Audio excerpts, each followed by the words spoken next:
All right, this is artifact number 2 for Hume 202. I did it on Ivan the Terrible. So let's begin. Also known as Ivan the Terrible, was the son of Vasily III, which was the Grand Duke of Muscovy, by his father's second wife, Elena Glinska. Ivan was born on August 25th, 1530. He took his father's place, becoming the Grand Duke of Muscovy after Vasily III died on December 3rd, 1533. It was believed Ivan's mother was possibly poisoned and passed away when he was only 7 years old. During Ivan's youth, Russian nobles, also called or known as boyars, treated him with disrespect as they battled for power. The boyars' rule was marked by chaos, abuse, and a large amount of brutality. Taking control by force, it is recorded that Ivan literally threw the boyars to vicious dogs that had mistreated him.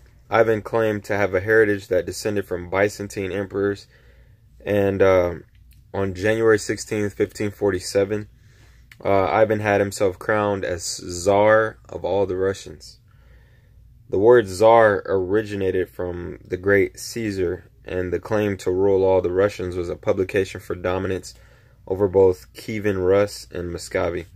Ivan began his rule as a very passionate and dedicated ruler who had a vision to transform the way the government operated.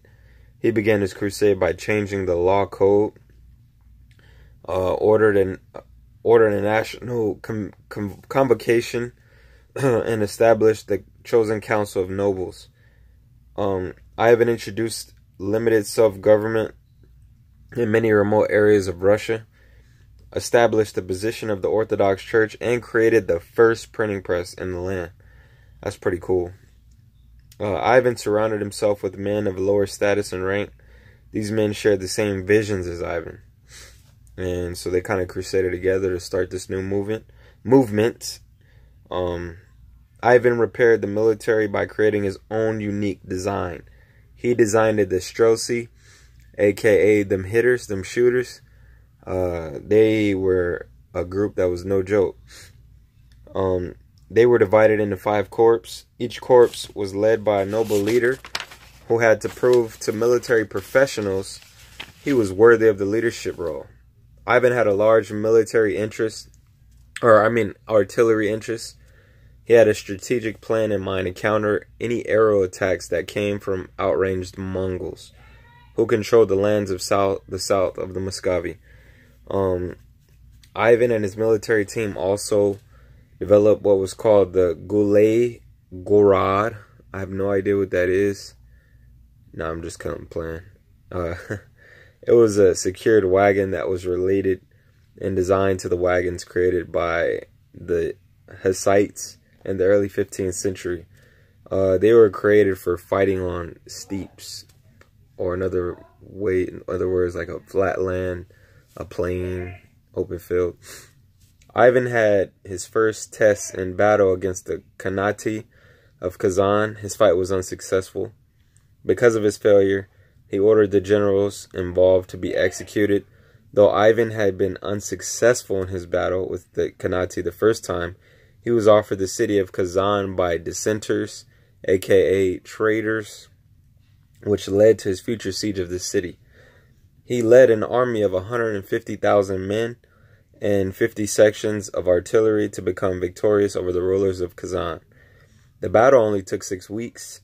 The overthrow of the Kazan rulers was just the first win of what would be a purge of Mongol territory.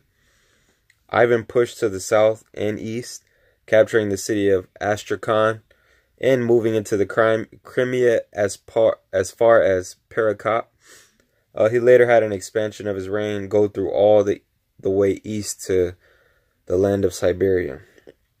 Ivan's main focus was to open trade and communication into the west to enable him to modernize his homeland.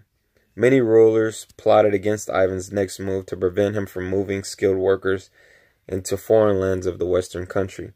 Some of the world's greatest monuments have been raised to celebrate the many victorious victories that Ivan the Terrible accomplished. Though Ivan was a thunderous ruler, there's a lot he can be celebrated for, the positive works that he did. He was a very influential leader.